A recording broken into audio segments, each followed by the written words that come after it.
Good evening, everyone. American Center Tashkent is happy to welcome all to our next Chat edition.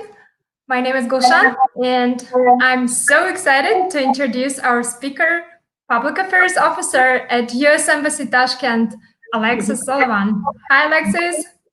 Hello, how are you? Good, so good to have you. Thanks so much Good to have you too. Wonderful. So, I want to introduce you to everyone so that everyone knows a little bit about you.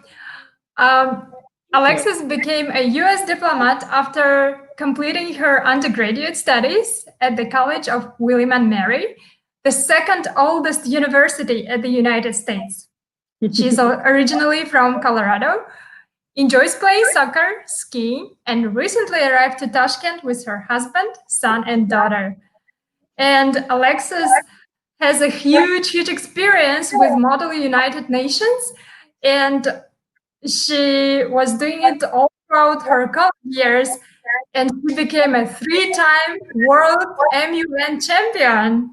And we're so excited today to hear her experiences attending MUN conferences in 6 different countries and to hear about lessons learned about different skills that MUN taught her. Alexis, thanks again, and I'm giving the floor to you. Thank you so much. So wonderful to be here and to meet all of you. I have been in Uzbekistan for about a month, and I'm here with my family, my 2 little kids. Actually, right as Gulshan was giving that wonderful introduction, one of my kids decided to open the door, so apologies for being a little distracted in the beginning. That is our virtual life here now, and I hope all of you are staying safe out there, and I hope to meet you virtually and in person one day as well.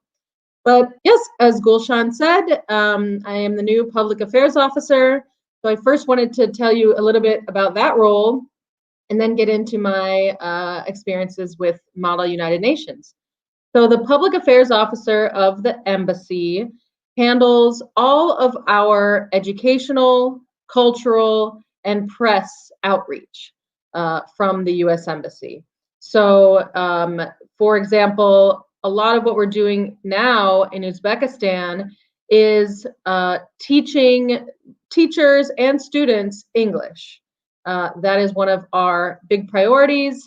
And I'm thrilled that you all are here to engage in this English conversation. And, always look at the American Center in Tashkent for more resources about how to improve your English skills and different programs that we have in the coming months and years.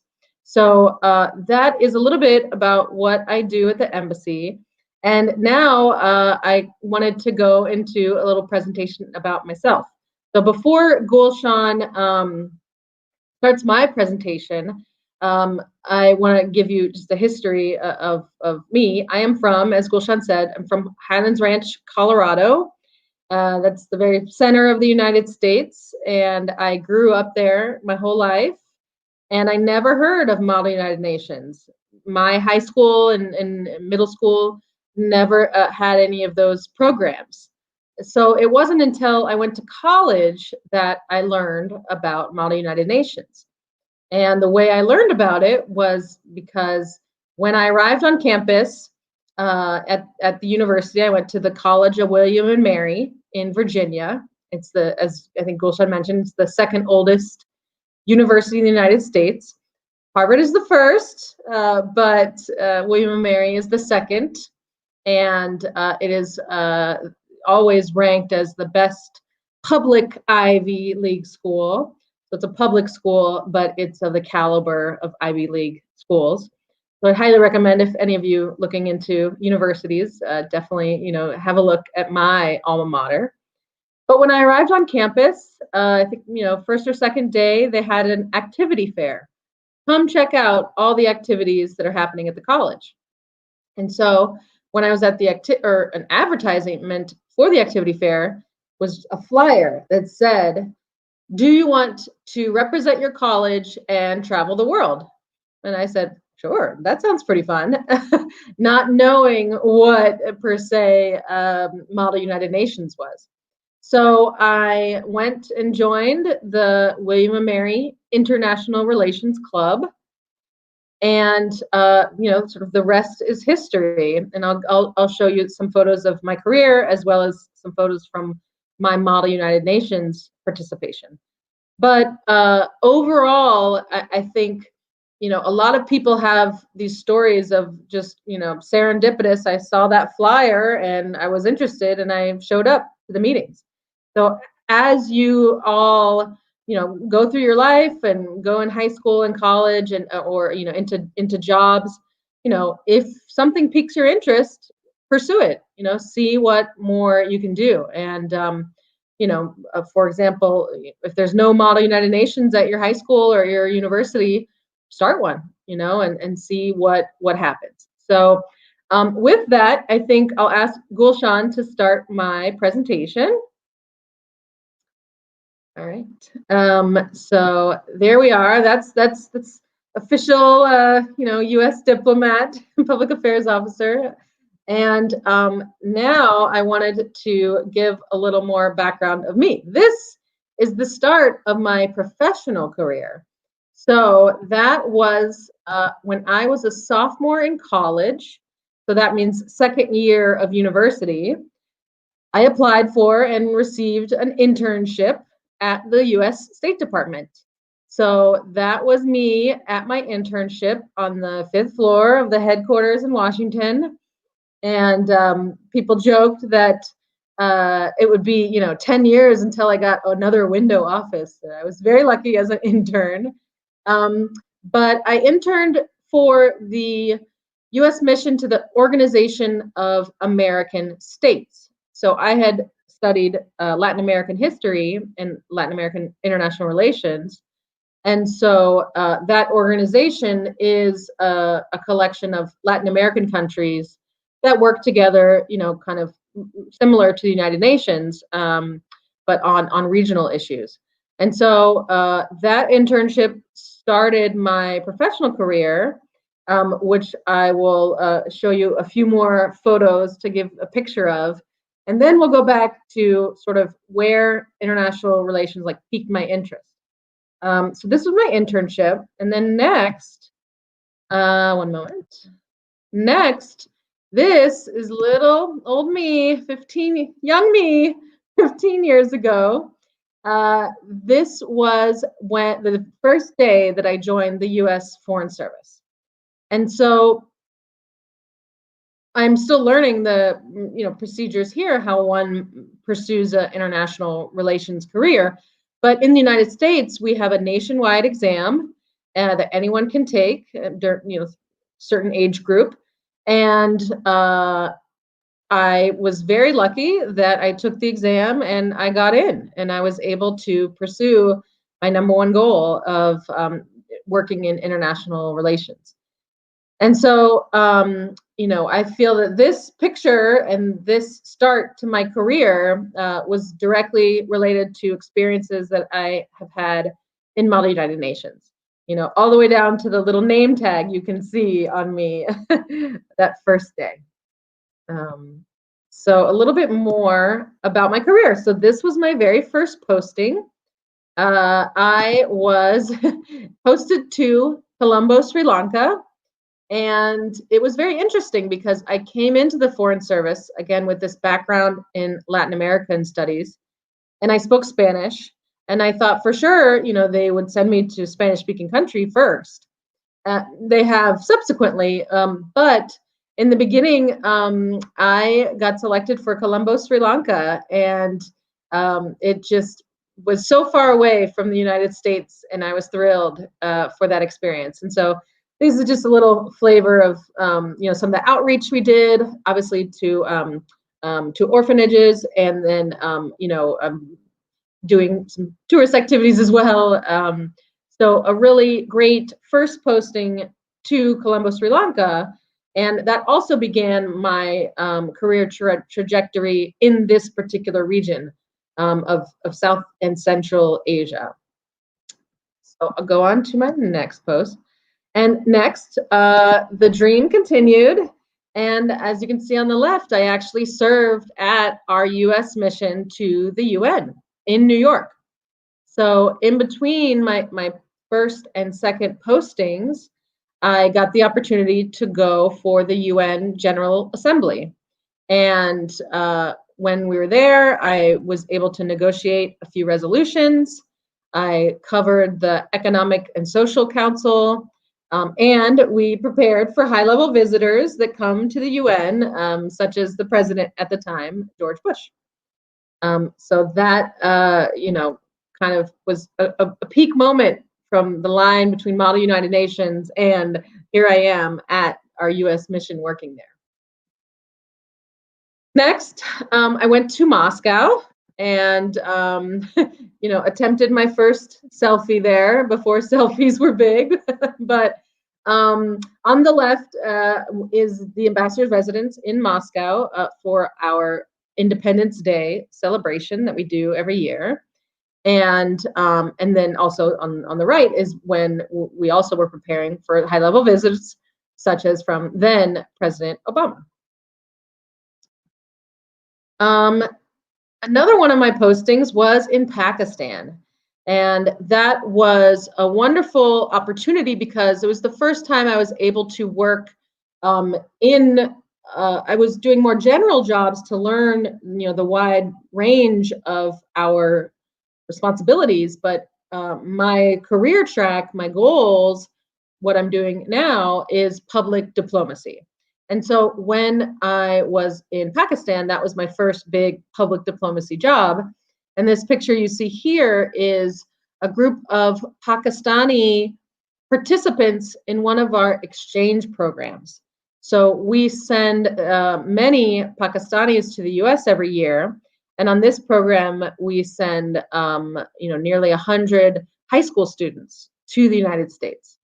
And so we are working closely with the government of Uzbekistan now to explore and hopefully increase these types of exchange opportunities for the youth of Uzbekistan, because it's just really valuable, as we'll get into later, to go to another country, learn things, get new skills, and come back to your country and really make a difference.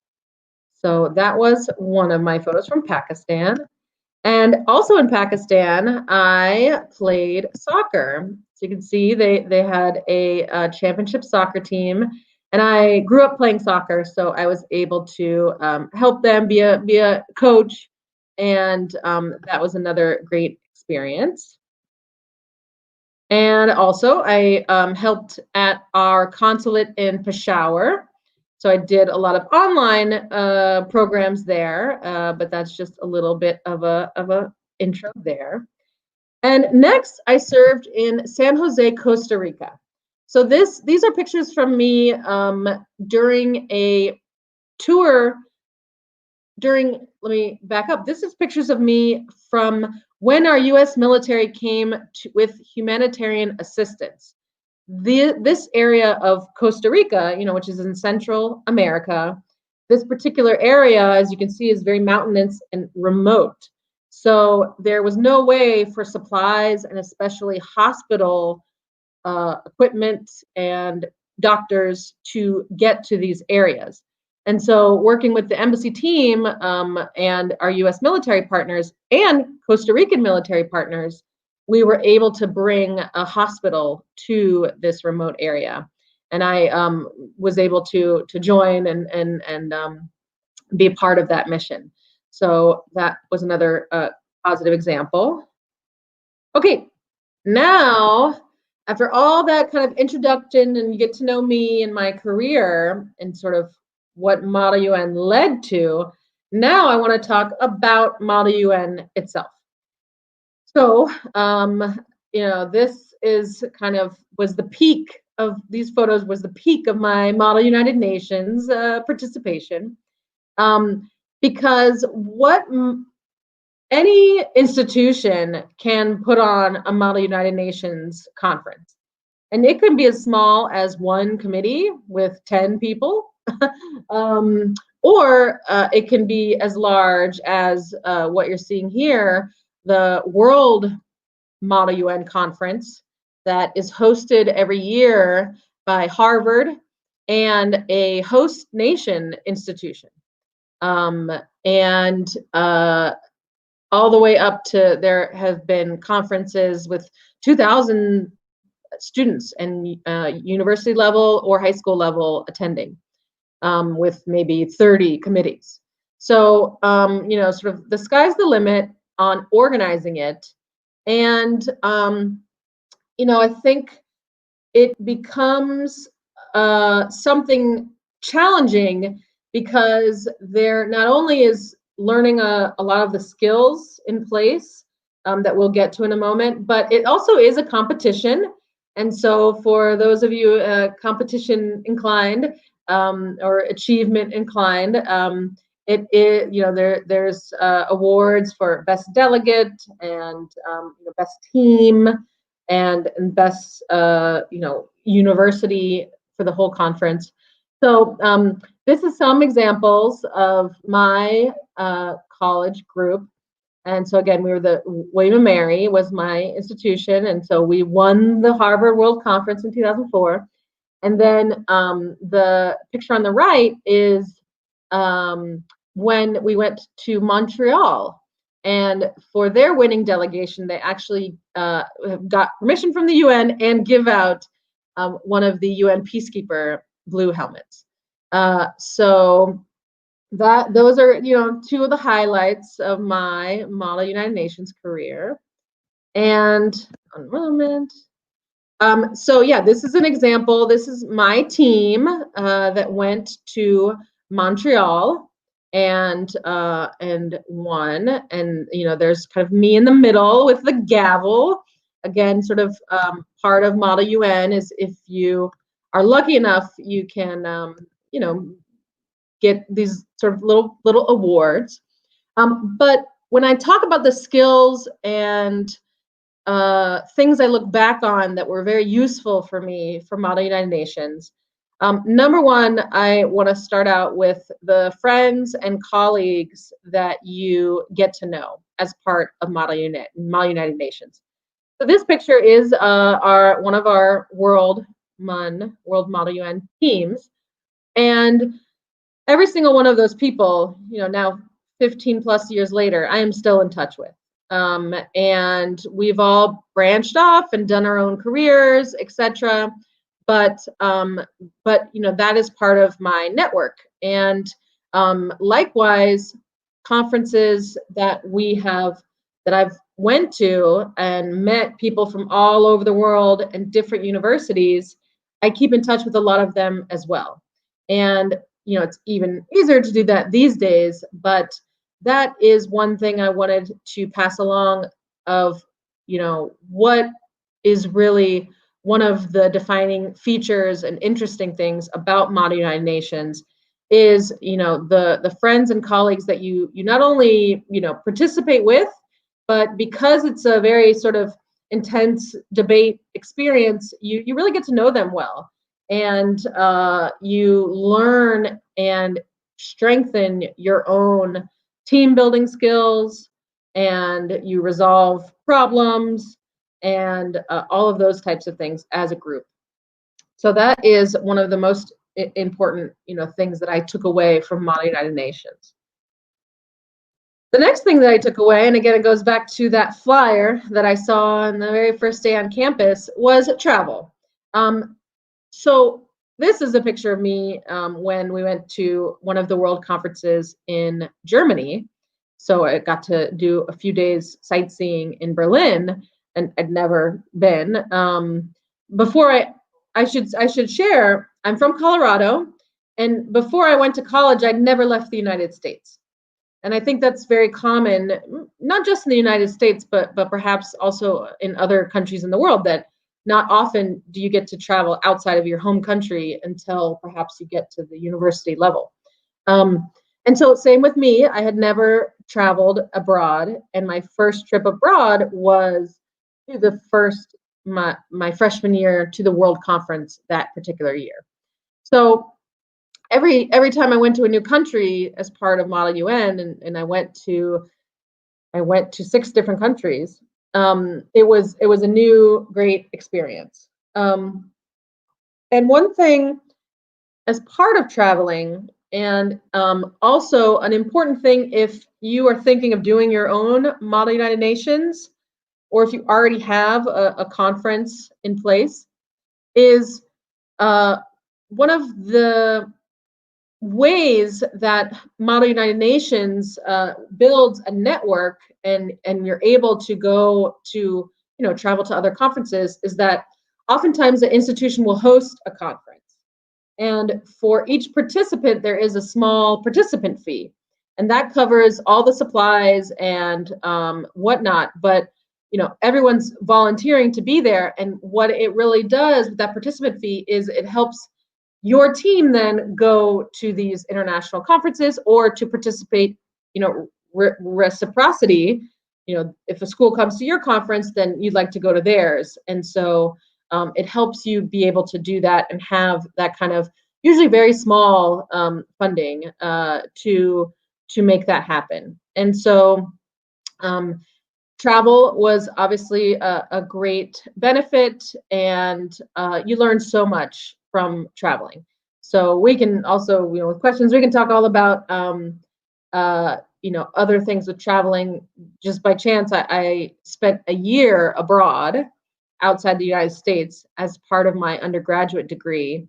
And that was also a very formative year. I lived in Salamanca, Spain, and directly enrolled in the university there. And so that was a great cultural and educational experience that I'm happy to talk more about in the Q&A.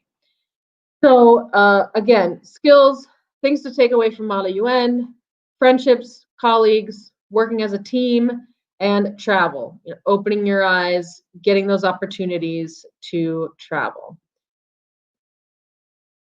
Then the bread and butter of Model United Nations, because during a conference, let's say a conference is over a weekend, that's 3 days of intense debate and parliamentary procedure and discussions and team building and drafting resolutions and the like. And you're doing that, maybe 10 hours a day or more.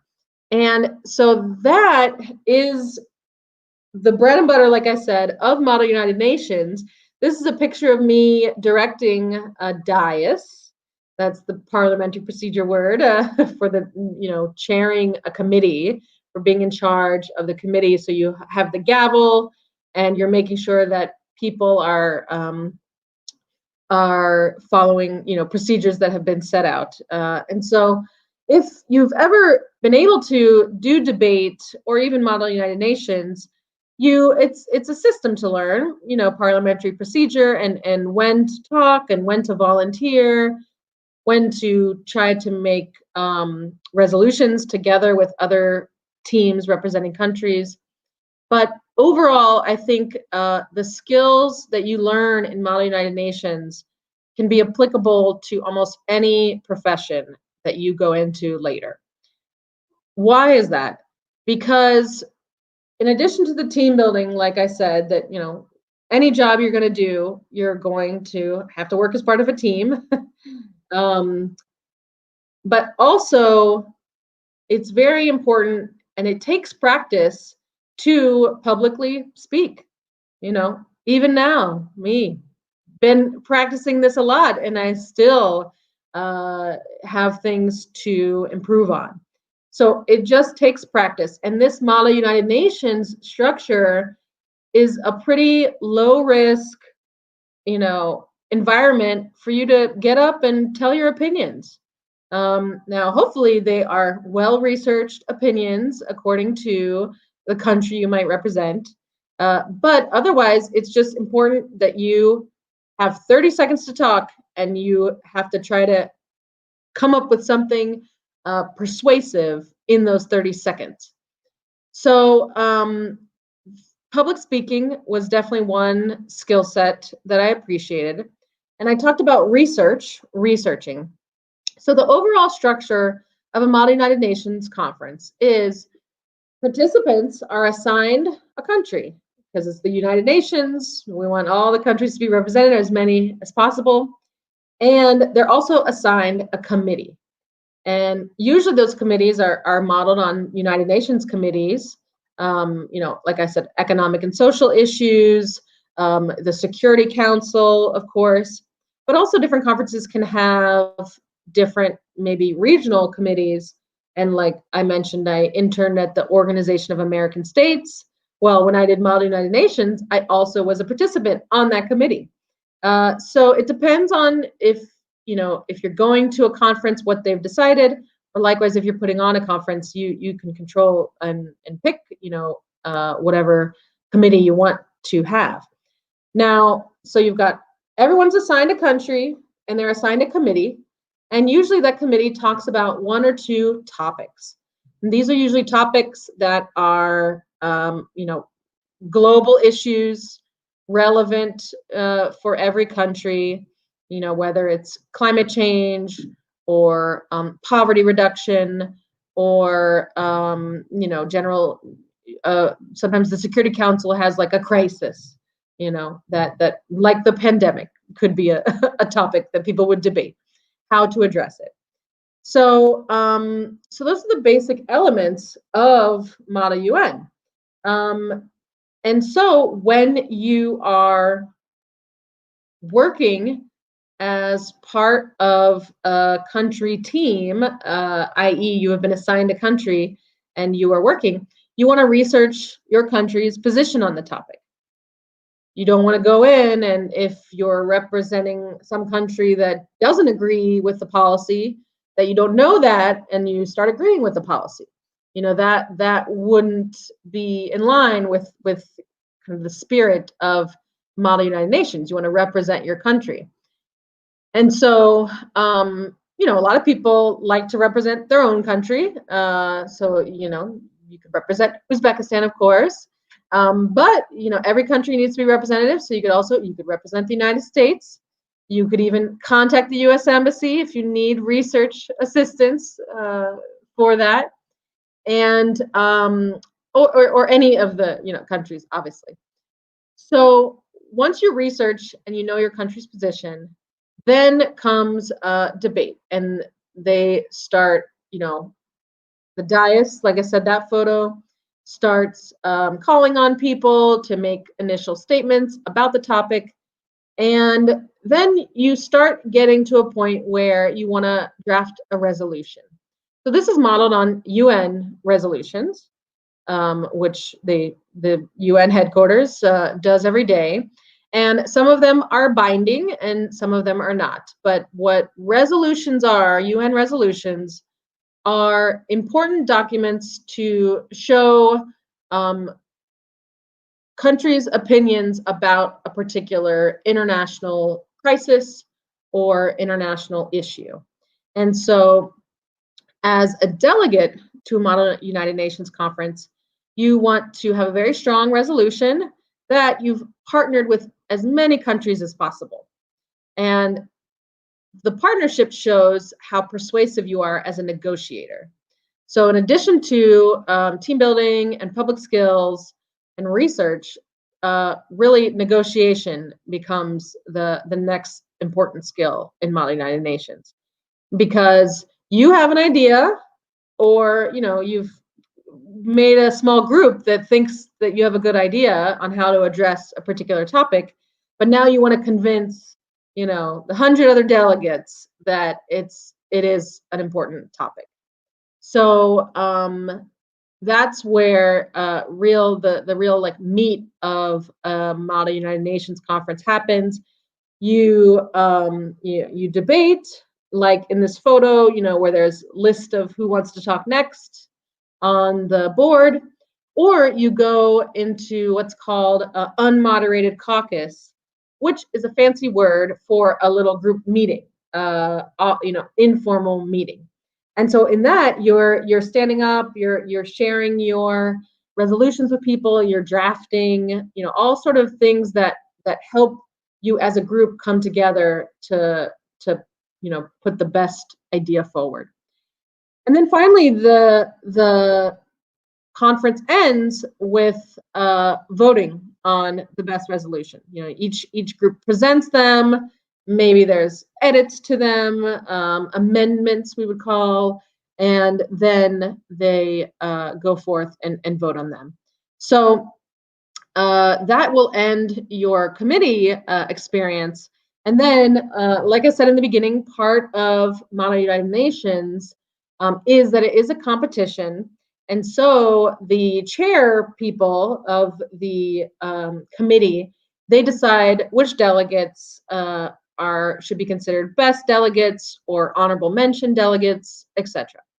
And so that is, again, something interesting about Model United Nations that I definitely enjoyed.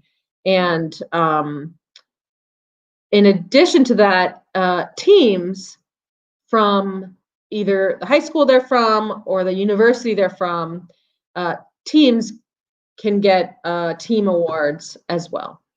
So that is, let me see if I have, yeah, I believe that is the end of my presentation as far as photos. And I wondered if Gulshan wants to come back and see if she has any questions or if there are questions from our audience. And I hope you enjoyed my photos. Wonderful photos. Thank you so much, Alexis, for sharing. That's so interesting because it's not very much developed here. And it's very interesting to hear how it's happening. Yes, we have a couple of questions. So first question is from the US Embassy, Tashkent. And US Embassy Tashkent is asking, do all universities in the US have Model UN programs? That's a wonderful question. And so, no, not all universities have Model UN programs. Like I said, I went to high school in Colorado, and I had never heard of Model UN. And so it might reason that there could be colleges in that part of the country that don't have it.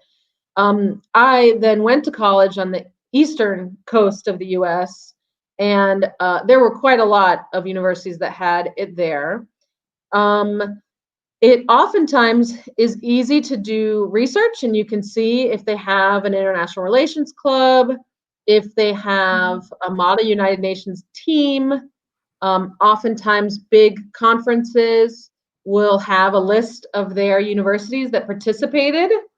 So, for example, you could look and see if Harvard WorldMUN has a list of universities that participated to that conference. Now that's pretty rare for teams to be able to go to that, but any university that's hosting should have a list of other universities that have attended.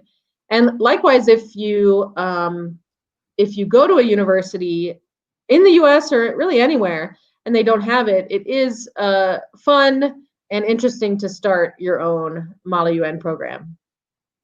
Right. I want to remind everyone, if you have questions, don't miss this chance to ask the expert. Put your questions in the comments right below this video, and you'll get the answers in real time. So we have a question from Abdurrahman Valijanov. He's asking,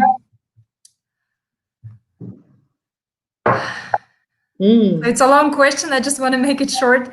What are the functions of this organization? So what are the functions of this conference, probably? Yes. So I believe that Model United Nations is an opportunity for students to learn about the world through participating in these conferences and to learn skills that will serve them for the rest of their lives and for their careers. Like I said, in my experience, team building, working together with everyone, from around the world, to debate, to negotiation, to writing, to public speaking. Those types of skills are all part of Model United Nations. And when you say organization, a lot of times people think there's like an overarching Model UN headquarters, perhaps, or that it's somehow tied to the actual UN itself. But it's actually not. Anyone can put on a Model UN conference, and there's a lot of resources online on how to do it. And there are organizations that, sort of can help assist with that. But otherwise, it is in the same way, debate or math or science. This is just a framework for, participating in education, and it's an activity that is interesting for students to engage in and learn all those skills. And we have, I don't know if you know, we have a debate club in ACT, which is not functioning right now because of pandemic, but I hope the participants are watching us, and probably this will lead them to some conclusions and some new ideas. Excellent. Yeah, start some Model UN or just revive the debate club. I mean, I bet a lot of Model UN conferences that are supposed to be held in person in the fall are going to be moving virtually. And with a lot of the conference software, there's opportunities there that you can still have a pretty interesting debate experience and Model UN experience online. All right. So next question from Dania Hasanova. Do teams have coaches during the conference? If yes, what is their role? Yes, that is an excellent question. And it depends how old the students are. So at my college, the College of William and Mary, actually a good friend of mine started a middle school conference. And because those kids, they were from neighboring high schools in the region of the United States, because those kids were of the middle school age, so that's like 11 to 12 and 13 years old, they definitely had parent coaches and chaperones that came with them and that would help them during a committee. So at that particular age, coaches are definitely there, and their role is to help guide those students again through the research process, and they might be more shy to speak publicly, so the coaches encourage that and just make it a little less scary for the younger kids. But in high school, sometimes there are coaches, and that depends on the high school and what their program decides to do. And it also depends on how experienced the students are in debate or in public speaking or in Model United Nations. So for example, if you are thinking of starting a Model United Nations program and you want to start it, in your high school or in your university, it would make sense if you wanted to find a faculty member or a teacher that is interested in public speaking or debate, that can be a coach, that can help you practice, and you can maybe give your draft resolutions or your draft country assignments to this coach to have a look at and give you feedback. So I think coaches do play an important role, and but then, especially as people are more experienced, then they don't need coaches, and they can then also become coaches to younger participants in conferences. Nice. All right, moving away from the main topic, a question from Abdurrahman Valijanov. Have you ever been to Uzbekistan, and have you been to Tashkent, and what is your opinion about the city and the people? That's a wonderful question. So I have been here 1 month, and unfortunately I had never been previously, but I have been wanting to go and have this exact job in Uzbekistan for at least 4 years. And my predecessor 2 people ago can confirm that I have been just having my eye on this position. And so that's why I'm thrilled to be here.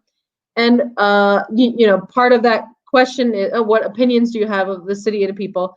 I am loving Tashkent. I am just, again, I've only been here a month, so I'm seeing a lot of the city as we're driving around. Of course, I think all of us are continuing to stay safe during the pandemic. And so I know that means you can't do a lot of things that we would normally do, but it's very important right now. And so wherever we go, obviously we're wearing masks and keeping that 6 feet of distance or 2 meters of distance.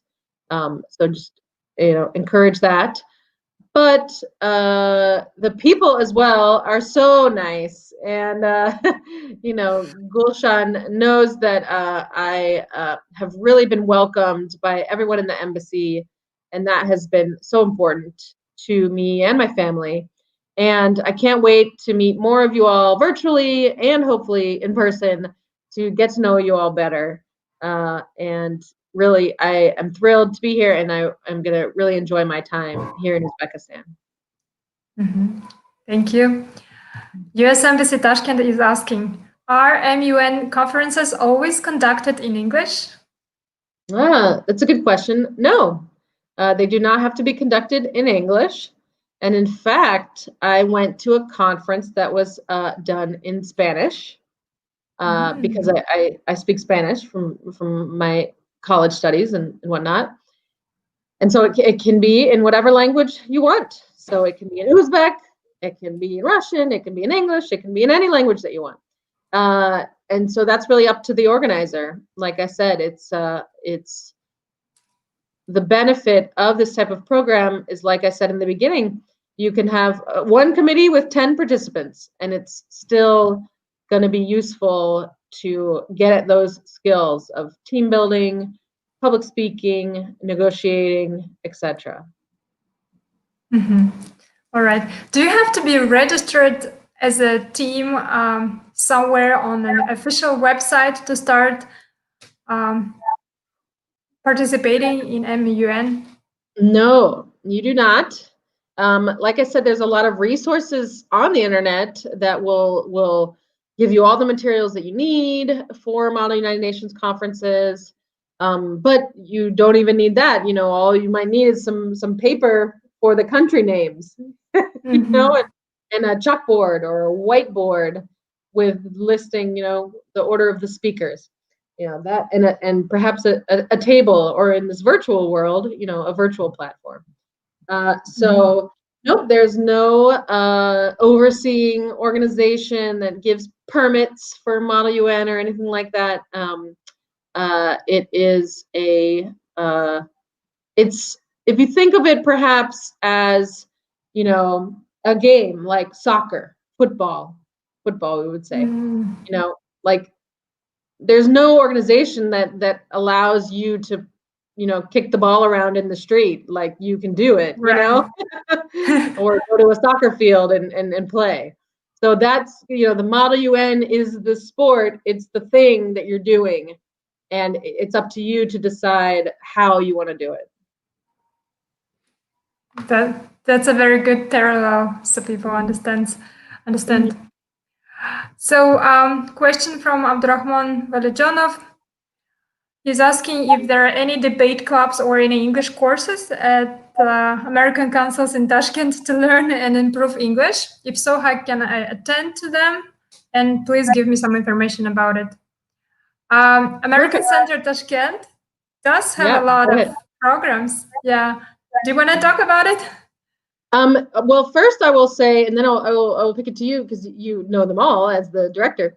But first I will say that Abdurrahman, I commend you on your English already. So I think keep at it, and thank you for participating in this chat too. And so yes, I will let Gulshan talk about the opportunities at the American Center in Tashkent, including the ones now virtually, but also hopefully one day when we can open back up, what might be there too. Yeah, Abdurrahman, we have a lot of programs that you can participate in. We put the announcements on our social media, on our Facebook, on Telegram. If you're still not following us, please do. And everything is there. We're going to open new course for English language course for journalists soon. There is a debate club. There is USG alumni talks that you can visit and watch online and ask questions and participate. Yes, there are contests. There are essay contests that you can also take part in. Yeah, many programs. Just follow us and look at the announcements, and you'll be informed. Or you can email us anytime, and we'll give you more detailed information. Certainly. All right. And I will also take the opportunity to talk about our exchange programs. And so on the same, social media platforms, we from time to time will advertise exchange program opportunities. And so these are for students and also for teachers and maybe for professionals. But if you keep an eye on our Facebook page and you see an opportunity, I really encourage you to apply. Thank you. What languages do you know, if it's not a secret, and which of them are you good at? Если не секрет, no, I know Russian. Я могу говорить чуть-чуть по-русски. And I also know Spanish and English, of course. And then I know a little bit of Portuguese. That's largely because Spanish and Portuguese are similar. And so I know a little bit of Portuguese. But I love learning new languages, and I'm beginning to learn Uzbek. So I hope that by the end of my tour here, and very soon now, that I can learn some Uzbek and be able to speak that language as well. And yeah. All right. So next question from Dania. Who prepares a list of topics, and do participants have a chance to get familiar with the topics ahead of time? Yes. So the conference organizers prepare the topics. And what that might mean is, if it's a small conference, if you're what we call a secretary general of the conference, and maybe there's only one committee, then you would be the one choosing the committee topics. But usually what happens is if there's a lot of participants, and let's say 5 committees, each committee has a chairman. And so that's a way to delegate and give more people different responsibilities. So that chairman is in charge of selecting the topics for that committee, and they will usually write their own introduction to that topic. So that's another way that this Model UN activity can teach even the organizers how to research, how to make sure they're providing accurate information to all the participants. And as a chairman of a committee, you also need to know most of what the countries should be representing. If like I said before, if someone's representing a country and they're for a certain policy when that actual country is not for that policy, then that shows that they maybe haven't done their research enough. And so as a chairman, you want to be, as best as you can, well versed in the topic. And your other question of, do participants have a chance to get familiar with it? Yes, because usually as part of a conference, let's say you get confirmed 2 months from now, you're going to participate in this conference, or 1 month from now, whatever it's going to be. And you've been assigned the country of Costa Rica, like where I served before. So you will know your committee assignment, and you'll have that introductory topic presentation from the chairman or woman. And your job is usually to write a country information paper about it. maybe just one page or even half a page, whatever the chair assigns. But that's a way for you to research the topic and start building your argument about what your country would represent. And this is another good skill that comes in handy and really, pays dividends later in your career. Because, if you think about a lot of activities in any job is looking at a problem and trying to come up with your own solution to it, and then presenting that solution to your boss and, getting their feedback and whatnot. And so that procedure of being a country delegate, researching a topic, preparing your argument, your position paper, and then presenting it to the chair, that's part of that skill building that is very important for Model United Nations and for everyone's future career goals. Mm-hmm. Mm-hmm. Is there any statistics, or maybe people are there many people who were doing MUN and then proceeded in their careers as diplomats? Ooh, that is a wonderful question. And maybe there are statistics that I'm going to, definitely look into it after this. But if I just think about my colleagues, both within my university and that have that I met with other universities, then absolutely yes. So, for example, I met one of the delegates on a committee that I think I was in my second year of university. It was a very small committee, about 15 people. So in those 3 days, you really get to know your colleagues well, and you're doing a lot of team building with them and we're working together as a team. So that Brazilian participant is now a Brazilian diplomat in his foreign service. And he even served in Washington. Unfortunately, I wasn't there at the time, but that's one example. And then a few colleagues from my not only my university but my international relations club have also gone on to work for the Foreign Service like me, or to do international-minded jobs. Some have gotten law degrees and gone on to be international negotiators, or some have gone to work in The Hague as an international criminal court lawyer, and then others without needing to get a law degree or whatnot, they are also working for international companies. I'm just thinking of my colleagues that in the healthcare field, which is very important right now, or things like that. So yes, anecdotally, it piques your interest in international affairs, from an early age, and it gives you skills that can only make you more competitive in the job market to get those opportunities you'd like. Mm-hmm. What is the best thing you like about being a foreign service officer? Oh, okay. What is the best thing I like about being a foreign service officer?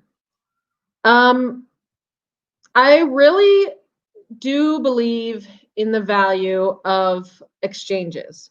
And I believe in the value of meeting people from a different culture, learning their views and how they grew up, and having that help, you become a better person.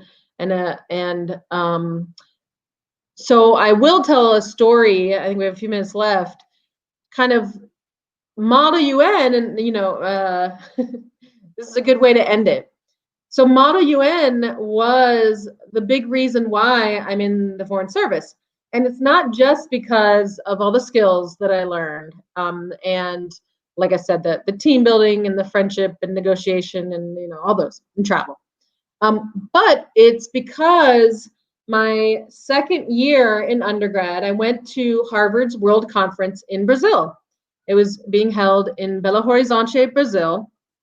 And part of these conferences that I didn't get into, but part of them are usually that the host university does some sort of activity that everyone can participate in. And so the activity for that day was a soccer tournament. And like I said, I played soccer and I was very good at the time, you know. And so I go to sign up with a few colleagues, and they first said, no, I'm sorry, no other girls signed up, so you can't play. And my colleague said, no, guys, she's really good. Like, you should let her play.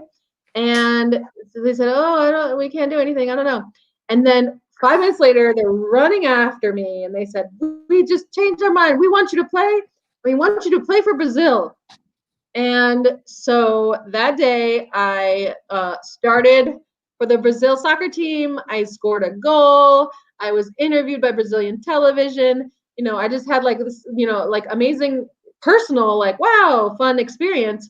But then the second part of that day was actually what I remember most, because a huge downpour happened, and actually the soccer tournament had to be canceled. But we all were, you know, had to stay away from the rain, and we all came together and got to know each other. And I was the girl that was playing soccer, you know, that everybody wanted to just learn about. And so not only was I kind of the diplomat by circumstance, that I had to, you know, answer all the questions about the United States and how I learned to play soccer, and you know, tell all the background of that, which we can do another chai chat on, of course. But I really learned a lot about them. I learned so much about the Brazilians, and what I learned was, and this still drives, you know, my desire to be a Foreign Service officer today, is what I learned is that, you know, all us humans are all the same. The only difference is where we're born, you know?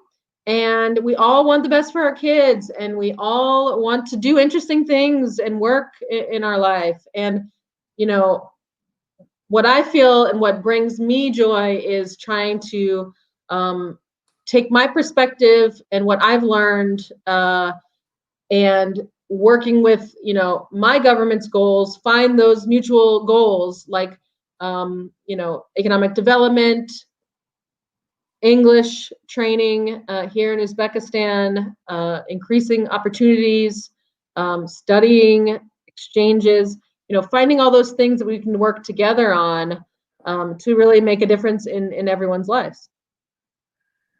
That's wonderful. We have one more question, if you could answer that, and we have a minute. It's from Nastarin, and she's asking, are the solutions found during the discussions practiced in real life?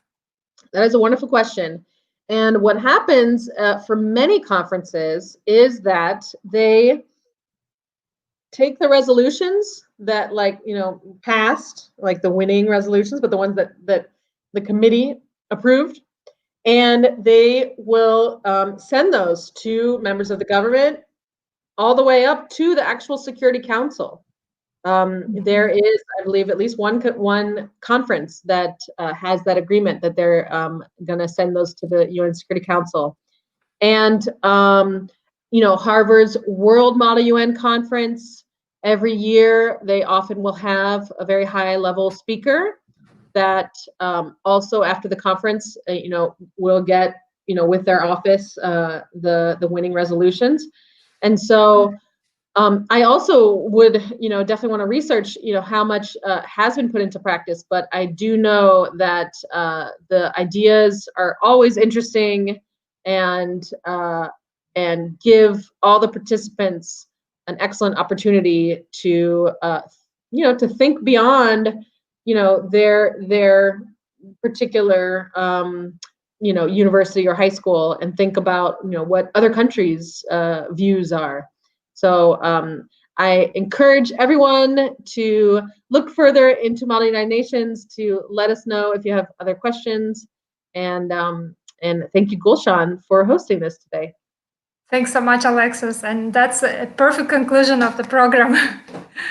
Yeah, and I also want to thank all our viewers, and thank everyone for wonderful questions. And I want to remind everyone, please make sure you tune in next week as we have another chat with Brian Tyers, who is going to speak about 5 things that keep him up at night as a cybersecurity professional. Ooh, very good. Yeah. Right. All right. Thanks so much, Alexis. And thank you. I hope we'll get new MUN conferences in Uzbekistan soon after this chat. Yes, everyone, I encourage you, just start it. You know, like I said, it could be 10 people, one conference. And if you do start it, then do let us know. Thank you. Thank you. Bye. Bye.